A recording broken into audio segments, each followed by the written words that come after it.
To the future, COF Nation, inflation's at its highest point in 40 years. What should we expect from our places of employment to help combat the rise in living costs? Let's talk. All right, Chefs of the Future, if you find this for the first time, make sure you subscribe, go do your own due diligence, come back, join the conversation and the discussion in the comments below. We're talking about inflation and what should we expect from our places of employment. A lot of discussions has been talking about the cost of living is rising by the day. And the pandemic had just exacerbated the issue. Let's take a quick look at the excerpt from Fortune.com. It says, from gas to food, the cost of everyday items has soared over the last year, squeezing Americans' pocketbooks and erasing much of their pay raises. The U.S. inflation surges to new heights. Employees are increasingly debating whether to boost wages as workers have more leveraging in negotiations thanks to long-running labor shortages. Meaning that people who's been asking themselves the existential questions about, do I really want to work here? Where do I see myself in the years to come? Because they spent 2 years social distancing at home and asking themselves those real hard questions that they normally didn't have the time to ask themselves before.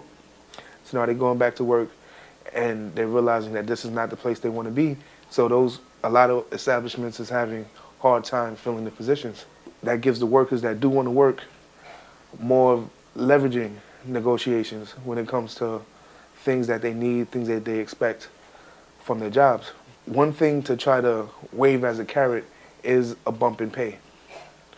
Would this be enough to incentivize workers to stay or to even look for employment in the first place? I find this fascinating because we talked about in the previous video, the average food service worker makes about $24,000 a year.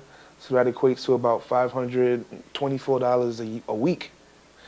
So with that, you don't leave much room to eat, pay your bills, and save for your future. Now,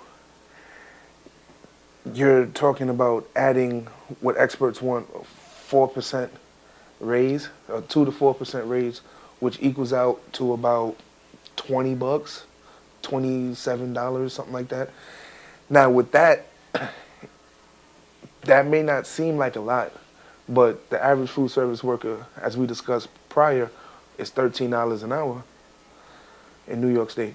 So that's about a quarter of their shift to make that money.